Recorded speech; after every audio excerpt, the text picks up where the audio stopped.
Hi there, I'm Tom Phoenix, Marketing Director for Arkansas Office Products, where our main function is helping businesses do business better. This episode of AOP Logo Talk is about choosing colors for logos. I know what a lot of you are thinking. How hard can it be to choose some logo colors? Well, there's more to it than just picking colors out of a hat.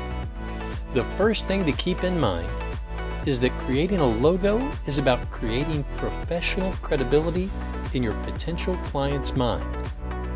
If you want to be seen as a professional business, you want to choose colors that are consistent with your industry. Now, once upon a time, just a couple decades back, this required hiring an ad agency to do the market research and determine which colors will represent your business best in the industry you are in. But we now live in the internet age, so you can simply search for logos that already exist for your business industry and find the biggest names that have been around the longest, because those businesses probably paid for that market research years ago and are now seen as the industry standards. So using similar colors to them is a major shortcut. However, like most shortcuts, this could easily backfire and you could miss new trends and directions. Having a marketing business do the research is the best way to make sure you are choosing the right colors.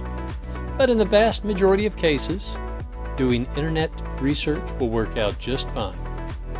But before you choose colors, there's some basic color theory you need to understand. Let's go through the broad strokes real quickly here. The ball of color you see on the screen is an image that represents all possible visible colors. It's a bit technical, but this circle is not a complete representation. However, for our purposes, it will work just fine. Forgive me for getting a bit technical, but all energy travels in waves, and what we see as color is just the narrow portion of the energy wave spectrum that the human eye can detect. But as humans are the only ones buying things these days, it will work just fine for our example here. RGB is the abbreviation for red, green, blue color spectrum, which is what can be recreated with light on most modern digital devices. For example, a TV, computer monitor, or phone. You notice it is basically a large triangle that doesn't contain everything in the visible light spectrum.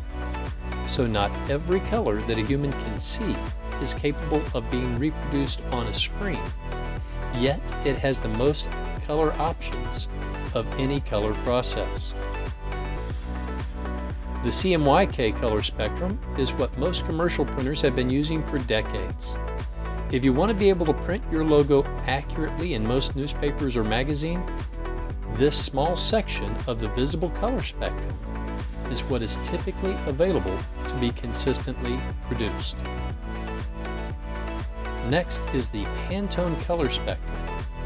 The Pantone color spectrum is almost the midpoint between the RGB color spectrum and the CMYK spectrum.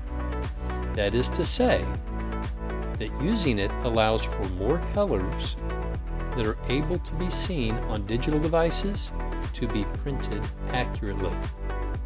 But there is a major catch.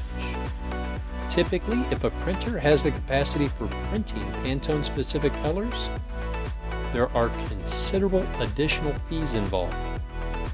Granted, the majority of Pantone colors can be closely reproduced within the CMYK spectrum, but doing that typically means there will be more variation from print to print.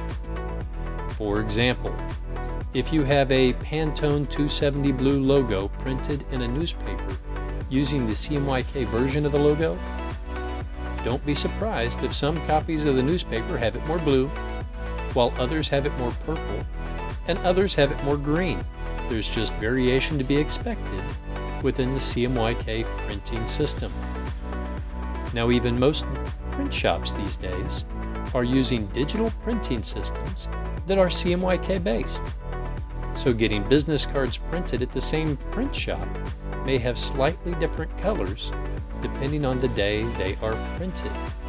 Again, It's just a limitation of the process.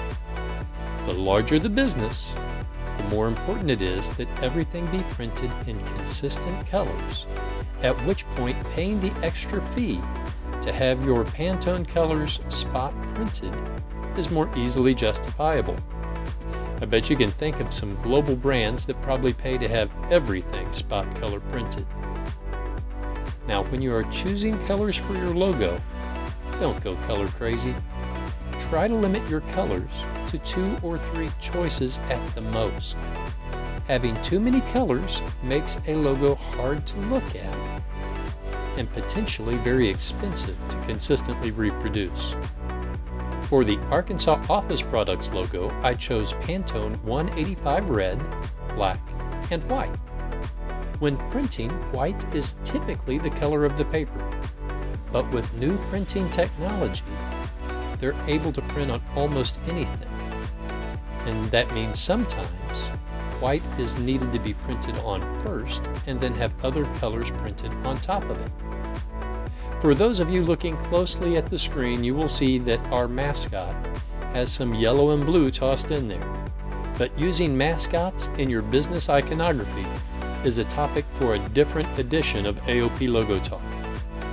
Anyhow, the most important thing here is limiting your color choices to 1 or 2 Pantone colors, black and white, as that is what you will be most commonly wanting to represent your business, and make sure you're choosing colors that are consistent with the industry you are in. Look for new AOP Logo Talk videos to be released every Wednesday at 9 a.m. Central Standard Time on our YouTube channel, or check out our AOP Logo Talk video archives at logotalk.arkansasofficeproducts.com.